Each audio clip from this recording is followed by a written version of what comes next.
Então, eles chegaram a esse nível de perfeição. Só que quando a gente fala em PCC, nós temos que falar o seguinte: quanto eles faturam? Ô, doutor, e o caso que também você está muito por dentro é o caso do Dr. Rui, né? Rui Ferraz, ele era um amigo seu, né? Você era companheiro, né, de profissão. Ali, muita gente, já vi vários relatos, o pessoal gostava muito dele. Uma pessoa muito competente. E quais são as novidades desse caso aí? Olha, o caso do Dr. Rui Ferraz Fontes me impressionou. Por quê? Porque ele atingiu o topo máximo da carreira da Polícia Civil de São Paulo, que é ser delegado-geral. Antes de ser delegado-geral, ele trabalhou no DEIC, foi diretor do DEIC, só que ele é um delegado muito famoso, mas não famoso na mídia. Por que ele não era tão famoso na mídia? Porque o Dr. Rui, ele tem uma personalidade, ele é um cara meio introspectivo. Ele não gostava muito de aparecer. Ele não é cara de ficar falando, ele não é de aparecer. Ele era de investigar e meter bandido na cadeia. Só que ele não prendia gente pequena. Ele ia atrás sempre dos cabelos. O pessoal do DEIC, né, que é uma delegacia, é um departamento ali especializado, ele sempre foi atrás de gente graúda, de crime pesado. Não é crime de rua, onde você prende em flagrante. São crimes que demandam uma investigação. Então, o Dr. Rui ficou um pouco mais conhecido quando foi delegado-geral, mas ele não é super conhecido. E eu posso dizer que fui delegado na época dele, ele chegou a ser meu chefe, tive com ele poucas vezes, mas a gente o admirava pelo simples fato. E aqui eu quero fazer uma cronologia que as pessoas com mais idade vão se lembrar. Luan, na década de 90, em São Paulo, estourou os crimes contra bancos. Se formaram quadrilheiros jovens, não era jovem como hoje, cara de 25 a 35, 40 anos, juntava lá 10, 15, 20 bandidos e especializados em invadir banco e roubar dinheiro, era a primeira modalidade. Segunda modalidade, fazer roubo de carro forte, era a segunda modalidade. E a terceira, sequestrar diretor ou dono de banco ou alguém famoso, como o Abílio Diniz. Então, você tinha poucas quadrilhas e começou ali o crime pesado em São Paulo. Coisa muito organizada. E eu me recordo, já era delegado e a gente via essas quadrilhas agindo. E na época, a polícia não tinha esse armamento pesado. A polícia estava atrás dessas pessoas, que eles foram os primeiros importadores dessas armas pesadas de fuzil. Nossa, então a arma da polícia era mais... Era mais para baixo. Mais para baixo. Nossa, como enfrentar, hein? Então o que aconteceu? Quem começou a enfrentar? 5ª Delegacia do DEIC de roubo a banco. Quem era o chefe? Dr. Rui Ferraz Fontes. Então vamos lá. O Dr. Rui foi incumbido. Eu estou falando de 1995, no 1996, 1990. Ele foi incumbido de fazer o quê? De prender essas quadrilhas. E para prender essas quadrilhas não é fácil, porque na época, você tem uma noção, um roubo a carro forte do Marcola, só um roubo, rendeu, na época, 15 milhões de reais. Nossa. 15 milhões de reais já é dinheiro hoje. Na época, seria como se fosse uns 45, é muito 50 dinheiro, milhões, né? Muito dinheiro. Então, vamos lá. E aí, pouca gente conta a história. E a história, nós temos que relembrar a história do Dr. Rui Ferraz Fontes. Vamos lá. O Dr. Rui, e aqui eu vou contar algo que pouca gente sabe. O Dr. Rui começou a investigar um crime gravíssimo que aconteceu em 1998. Foi o roubo à Transprev. Você que está me assistindo, depois você coloca. Década de 90, Transprev. Foi um roubo de cinema. Muita gente armada, onde não se via gente com fuzil. O roubo foi bem sucedido e roubaram 15 milhões de reais. Quem eram os autores? Ninguém sabia. O DEIC está investigando. 5ª Delegacia do DEIC. O Dr. Rui era o chefe. E começam a investigar. Aconteceu o roubo na Transprev. Bom, A equipe do Dr. Rui localiza um imóvel que foi alugado com documento falso. Para quê? Para servir de base para os criminosos fazerem o assalto. E nesse apartamento, eles encontraram um apartamento vazio. E o que eles encontraram? Olha que nós estamos falando, 1999, 98, 99. Eles encontraram o apartamento, Luan, todo limpo. Fizeram uma faxina, pois eles tinham receio do levantamento de impressão digital. Então o apartamento tudo limpo, tudo em ordem. Só que um policial do DEIC foi verificar o lixo do local. E o lixo daquele local só tinha lixo. Só que lá eles encontram um pedacinho de papel desse tamanho. Esse pedacinho de papel era um orçamento, tipo de um recibo, de um conserto de um óculos de sol caro. Caramba. Então, alguém que tinha um óculos de sol caro mandou arrumar esse óculos de sol e ele pegou esse recibo e jogou naquele lixo. Os investigadores da Polícia Civil localizaram o quê? O local, que era uma relojoaria. Nessa relojoaria, o policial chegou com o recibo. E o recibo tem um número. Sim. E o recibo com o número, eles começam... Ah, é nosso cliente. É nosso cliente. Opa! Ah, é? Como é que você avisou o cliente que o óculos estava pronto? Porque naquela época não tinha celular. Sim. Ah, foi telefone fixo? Ele olhou lá? Não. Foi através do bip.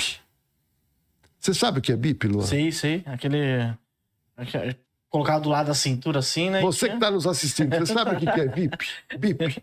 Poucas pessoas vão lembrar isso daí. Todo mundo na época teve um bip. Tinha. A gente tinha bip na polícia, que era um passador de mensagens por texto. Por texto. Eu até contei toda essa história, tá lá no canal Na Cena do Crime, eu até mostro o bip. E através do bip, eles começaram é o que a gente chama de puxar a corda.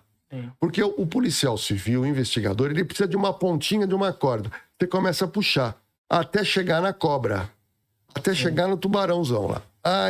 E nesse trabalho, eles chegam e identificam um homem chamado Marcos Williams Herbas Camacho, que era um jovem. Ah, ele era do PCC? PCC nem existia. Nem existia, né? Olha que interessante, pouca gente sabe disso. Então, só que o Marcos Herba Williams Camacho, ele pegou 15 milhões com a turma dele. O que ele fez? Saiu de São Paulo. O DEIC descobre, mas não tinha localização, que provavelmente eles teriam ido para o Nordeste. Então, eles foram embora de São Paulo. Bom, passado um tempo, aproveitaram bem o Nordeste e, naquela oportunidade, o Marcos Herbas William Camacho, ele não tinha apelido de Marcola. O apelido dele era Playboy. Playboy por quê? Porque ele é um cara alto, bem apessoado, forte, e ele gostava de se vestir bem, gostava de relógio caro, óculos caro e carro caro. E na época, o carro da moda era o Chrysler Stratus, que era o carro de rico. Ora, se você tivesse um Chrysler Stratus, você era um cara muito rico. E aí, o pessoal do Dr. Rui descobre que ele tinha comprado um Chrysler Zero. Mas não tinham bem a placa, mas pode ter comprado e eles adulteram a placa. Bom, e nessa investigação, eles chegam a um carro que poderia ser ele e eles começam uma perseguição para dar um bote neles, mas sempre com medo que eles estivessem no carro com fuzil Então você não tem como fazer uma abordagem como qualquer polícia aborda alguém na rua. Sim. A abordagem tem que ser diferente. Você tem que pegar o cara de calça curta, porque senão você pode morrer. Sim. O cara vai revidar, pô. Para revidar. Então, eles estavam monitorando esse Chrysler Stratus, e esse Chrysler Stratus ele passou na Avenida dos Bandeirantes e Marginal Tietê, quando, por algum motivo, esse carro estaciona na Marginal, num local onde antigamente tinha os telefones públicos.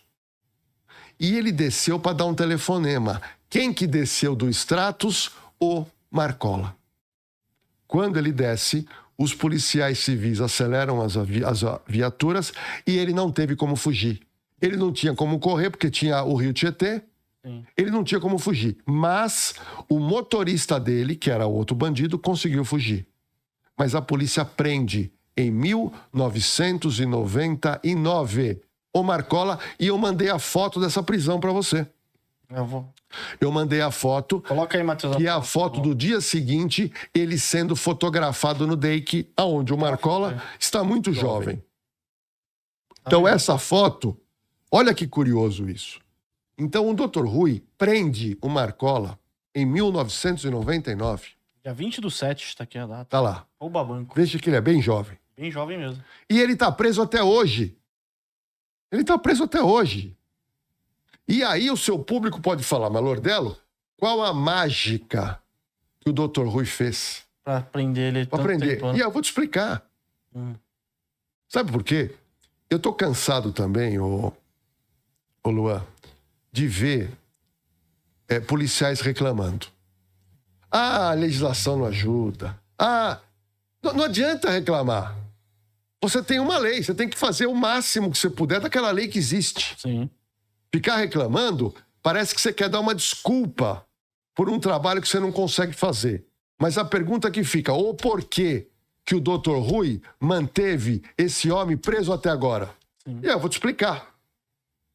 Se fosse só pelo crime da Transprev, ele já estaria solto. Já estaria. Então, o policial competente, o que ele faz? Você prende um cara criminoso pesado, você tem que fazer o quê? Abrir essa investigação e procurar os outros crimes que ele fez, porque daí fica fácil. Então o Dr. Rui levantou 4, 5 crimes, não só de roubo a banco, como também homicídio. E aí, somou as penas, deu mais de 200 anos. E ele não sai da cadeia. Não saiu até agora. E ele tem ainda. Ele vai sair em vida ainda, doutor, pela. Não, então vamos lá. A pergunta é boa. Na cadeia, se você quiser, eu posso contar um pouco da história do PCC. À vontade, tá? A gente pode. Porque eu volto a repetir, até agora não tem PCC. PCC não existia. É o Marcola sozinho. E o apelido do Marcola, o nome dele é Marcos. Sim. O Marcos, ele nasceu numa família humilde, tá? Essa família dele, ele teve um pai que ele não conheceu. O pai do Marcola era um boliviano. Ele engravidou a mãe, uma mulher. Ele pôs o nome dele, mas ele sumiu, tá? Quem criou o Marcola foi a mãe. Só que a mãe do Marcola faleceu afogada com 9 anos de idade. O garoto tinha 9 anos. Então o Marcola ficou órfão. Bem cedo. Com 9 anos. Ok. Quem que cuidou do Marcola? O Marcos, na época. Uma tia. Uma tia passou a cuidar dele. E essa tia cuidava. Mas o garoto, com uma certa rebeldia, talvez por não ter tido pai, perdeu a mãe, e ele começou a frequentar a Praça da Sé. E na Praça da Sé não tinha crack naquela época. Ele virou cheirador de cola. Caramba. Então ele era famoso com 10, 11, 12 anos por cheirar cola. E ele começou a fazer pequenos crimes ali no centro de São Paulo. Praça da Luz, Praça da Sé, Praça da República. E aí ele foi detido como menor algumas vezes. E aí deram o apelido de Marcos com cola, virou Marcola. Só que o Marcola ele foi crescendo no mundo do crime. E outro detalhe, era um jovem inteligente, com índole criminosa, mas inteligentíssimo. Tanto é que ele não se contentou em fazer assalto na Praça da Sé para roubar uma porcaria de um relógio ou um anel. Ele criou uma equipe, ele conseguia, não se sabe como, arrumar fuzil, isso na década de 90, e ele falou, quero roubar quem tem dinheiro. Quem tem dinheiro é banco. Onde que está o dinheiro? É no banco. Então vamos lá.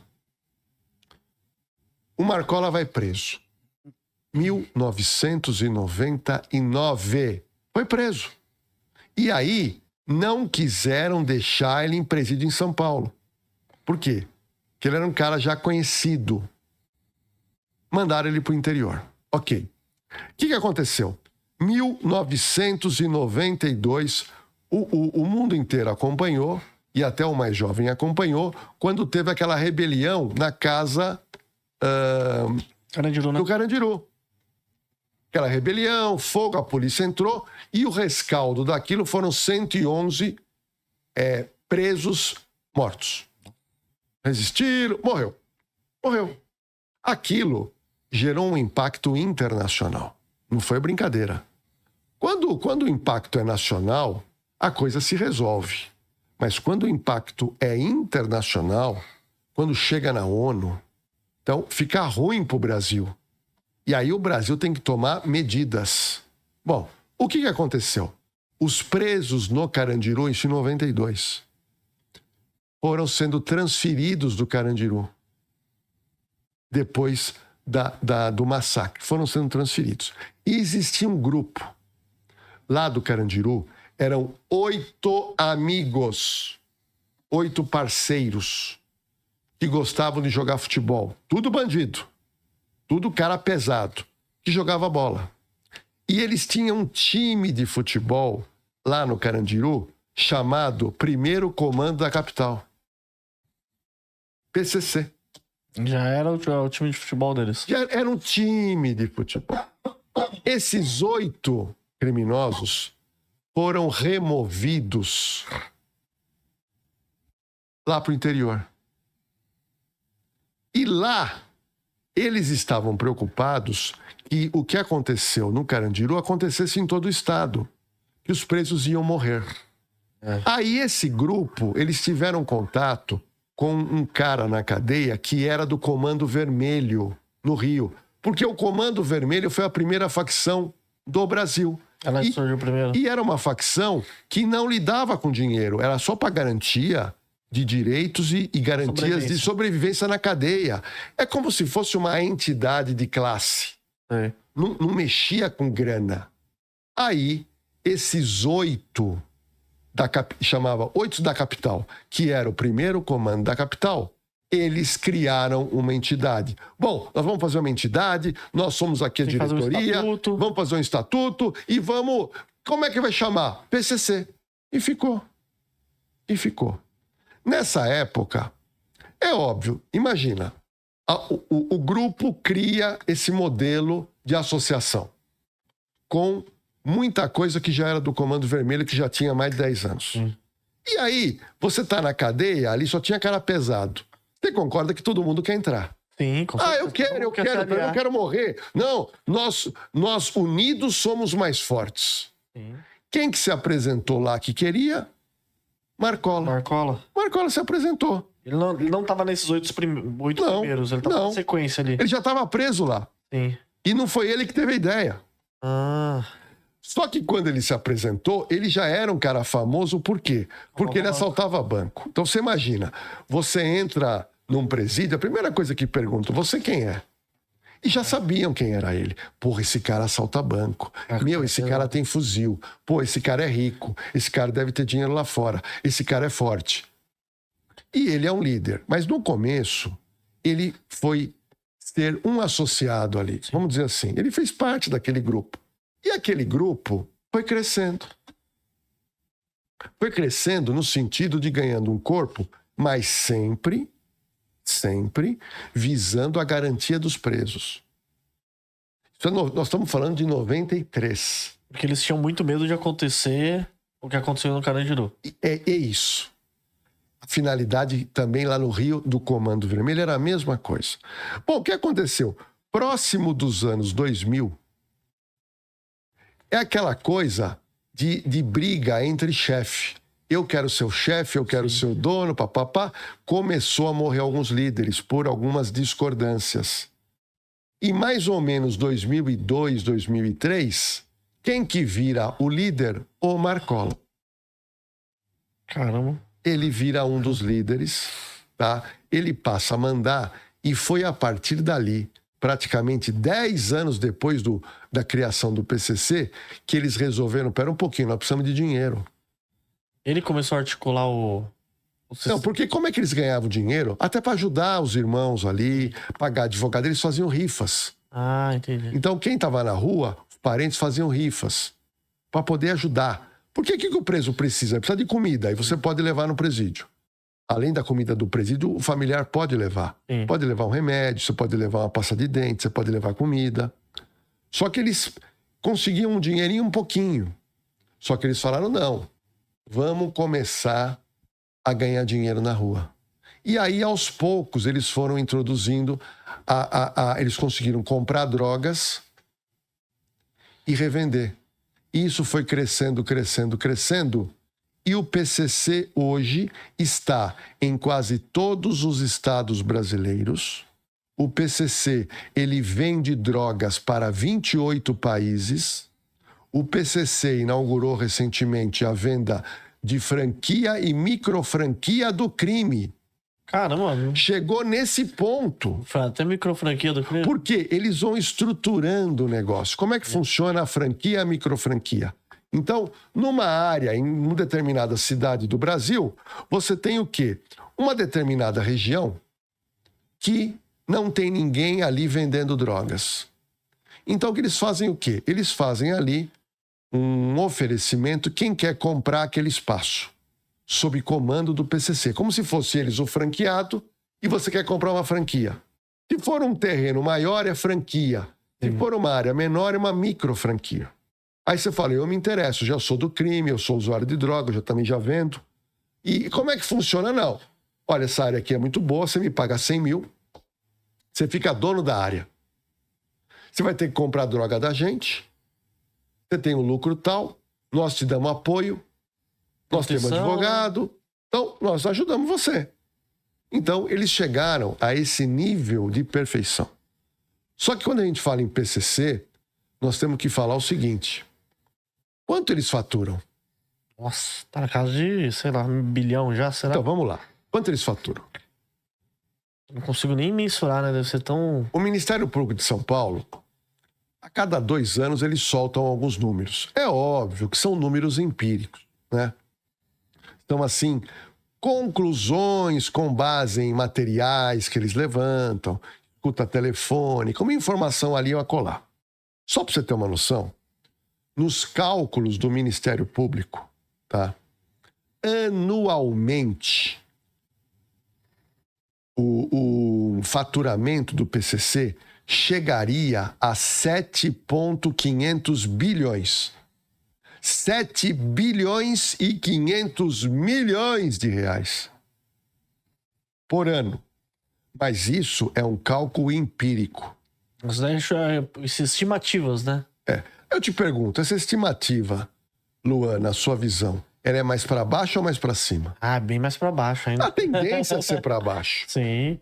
E aí eu quero fazer aqui uma ilação e vamos jogar essa perspectiva de um ano de faturamento. Nós estamos falando em negócios no Brasil e 28 países. Então vai chegar, vamos colocar 12 bilhões de reais por ano. 1 bilhão por mês. Ou seja... É uma instituição poderosíssima. A pergunta é, qual empresa no Brasil consegue esse faturamento? Nenhuma, né? Então, eu fiz um cálculo. Se você pegar as 25 maiores empresas aqui no Brasil, tanto empresa nacional como estrangeira, o PCC hoje está nesse ranking. Ou seja, é muito dinheiro. Há também um dado aproximado que no Brasil você tenha 40 mil integrantes do PCC e fora do Brasil, 2.500 integrantes. Então, o PCC teve a capacidade de pegar o modelo do Comando Vermelho, aprimorar para negócios e hoje virou multinegócio. E a gente presenciou, agora em setembro, a morte do Dr. Rui Ferraz Fontes, que, como eu contei, que por causa de um recibo de óculos escuro, prendeu o Marcola.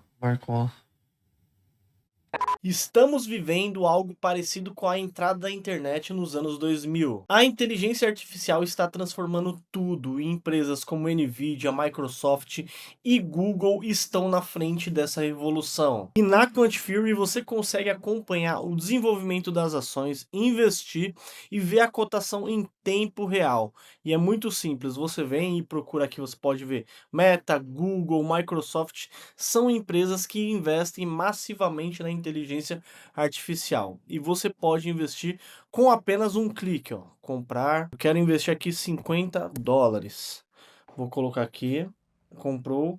E acabei comprando aí uma parte da empresa Microsoft. E o código de convite está no link abaixo.